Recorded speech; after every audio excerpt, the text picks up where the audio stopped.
আসসালামু আলাইকুম, welcome back to my channel. বন্ধুরা কেমন আছেন সবাই? আশা করি সবাই ভালো আছেন। আলহামদুলিল্লাহ আমিও খুব ভালো আছি।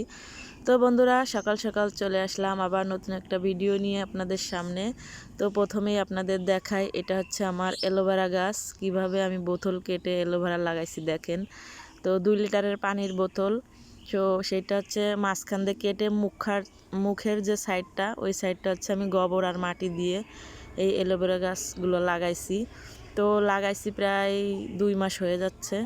তো গাছগুলো জানলায় ভালোই হয়েছে।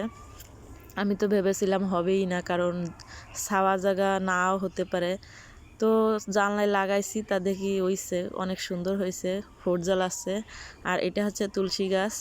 তো আমি এই তুলসী গাছটাও এখানে লাগাই রাখছি। তো আমার খুবই ভালো লাগে, গাছগাছালির প্রতি আমার একটা টান, আলাদা একটা টান আছে। তো এই জন্য আমি এখানে লাগাইছি, খুব শখের বিষয় এখানে লাগাইছি। তো অ্যালোভেরা গাছগুলো অনেক সুন্দর তাজা হয়েছে। আর গুঁড়াদের আর কি ফোটও জ্বালাচ্ছে। তো আমি প্রতিদিন সকালবেলা অল্প অল্প করে পানি দিই, বেশি পানি বলে দেওয়া যায় না এতে। আর তুলসী গাছটা আছে লাগাইছি, অনেক সময় চা খাই, গলা ব্যথা, কাশ এগুলো আর কি হয়, তখন তুলসীর পাতা দুটো একটা ওই চার ভিতর দিলে মজা লাগে। এই জন্য আমি তুলসী গাছটাও লাগাইছি। আর তুলসী গাছ বাড়ির আঙিনায় থাকলে ভালো হয়, এটা মুরব্বীরা বলে, এজন্য সেই হিসেবেও লাগাইছি। তো এটা হচ্ছে আমার অ্যালোভেরার গাছ, আপনাদের দেখালাম। আর এটা হচ্ছে রাস্তা। তো বন্ধুরা অবশেষে চলে আসলাম পিপলির পাতা তুলতে, কারণ আমি হচ্ছে বড় মাছ আছে, গ্লাস কাপ মাছ, তো সেই মাছ দিয়ে হচ্ছে আমি এই পিপলির পাতা আরও 2-3 পদের পাতা, এই যে যেমন তেলাকুচুর পাতা তুলছি, 3-4টা আগা তুলছি, আর হচ্ছে পিপলির পাতা। তো এই পিপলির পাতা, তেলাকুচুর পাতা আর হচ্ছে চাল কুমড়োর পাতা নিব 2-3টা, জালি পাতা। তো এইগুলো দিয়ে হচ্ছে আমি মাছ রান্না করব। তো আমি প্রথমে শাকগুলো তুলে নিচ্ছি। আর এই শাকগুলো যে এখানে হয়েছে, এখানে কিন্তু অনেক পরিষ্কার জায়গা, মানে এখানে ইট গাদি দেওয়া উঠোনের উপর, সেই ইটির পরে আর কি এই গাছগুলো হয়েছে, সেখান থেকে আমি তুলে তুলে নিচ্ছি। এখানে কোনো ময়লা আবর্জনা নাই, খুব পরিষ্কার জায়গা। তো এই যে হয়ে গেছে আমার শাক তোলা। তো অল্প করেই নিছি, কারণ মাছ হচ্ছে অল্প আর আমরা মানুষও অল্প, এই জন্য অল্পই নিছি। তো এই যে এখন বাড়ি চলে যাচ্ছি শাক নিয়ে।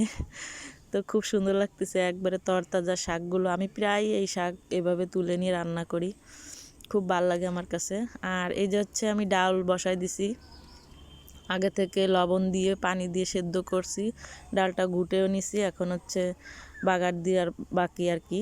আর এই যে হচ্ছে শাকগুলো আমি বেছে সুন্দর করে ধুয়ে রাখছি। আর এই যে হচ্ছে 4 টুকরা মাছ, তো এটা হচ্ছে বড় মাছ আর কি। আর এই যে হচ্ছে মরিচ আর হচ্ছে পেঁয়াজ রসুন কেটে রাখছি। তো এখন হচ্ছে আমি ডালি মরিচগুলো দিয়ে দিলাম, আর হচ্ছে 1 চামচ হলুদ দিয়ে দিব, দিয়ে ভালো করে একটু আবার জাল হওয়ার পরে তারপরে আর কি ডালটাকে বাগার দিব। তো আজকে বেশি কিছু রান্না করতেছি না, এই ডাল আর হচ্ছে এই মাছ দিয়ে, পিপলির পাতা আর মাছ দিয়ে ঝোল, ঝোল না মানে ইয়া মাখা মাখা আর কি, ঝোলও হবে না। তো ওই যে আমি এখন মাখাচ্ছি দেখেন। তো আমি এইগুলো সব মাখাই দিব একসাথে, এই যে পেঁয়াজ মরিচ হালকা রসুন, তারপরে একটা তেজপাতা, লবণ, তারপর হচ্ছে হলুদের গুঁড়া, ধনের গুঁড়া, এই সব কিছু দিয়ে তেল পরিমাণ মতন সব কিছু দিয়ে আমি হাত দিয়ে ভালো করে মাখাই নিব। মাখাই নিয়ে পরিমাণ মতন অল্প করে একটু পানি দেব, বেশি পানি দেওয়া যাবে না, অল্প পানি দেব যাতে শাকটা সিজে যায় আর কি। তো ওই যে দেখেন ভালো করে মাখাই নিচ্ছি আমি হাত দিয়ে। শুকনা মরিচের গুঁড়া দিই নাই, খালি কাঁচা মরিচ দিছি।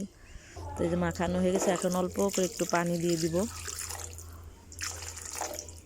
পানি দেওয়া হয়ে গেছে, এখন হচ্ছে ঢেকে ঢেকে দেবো আর কি। যখন উতলাই যাবে তখন আর কি যে শাকগুলো দিয়ে দিচ্ছি, দিয়ে তারপরে এই যে মাছগুলো আর কি ভেঙে চুরে দিচ্ছি।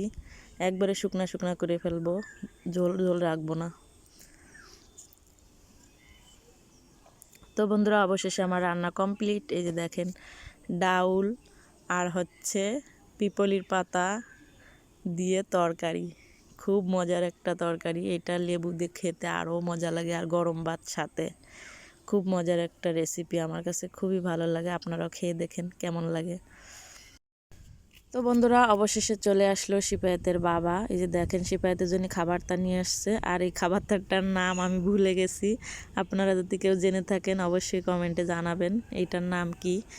তো এগুলো হচ্ছে সিপায়াতের জন্য নিয়ে আসছে, আর এখন হচ্ছে আমি এগুলো বয়েমে ভরে রাখবো, কারণ বাইরে রাখলে হচ্ছে চিংড়ি হয়ে যেতে পারে। তারপরে যখন সিপায়াত চায় এক এক পিস করে দেওয়া যাবে, আবার সন্ধ্যার সময় চার সাথে খাওয়া যাবে। তো ভিডিওটা কেমন লাগলো অবশ্যই কমেন্টে জানাবেন। ভালো লাগলে লাইক কমেন্ট শেয়ার এবং সাবস্ক্রাইব করে পাশে থাকবেন। আল্লাহ হাফেজ।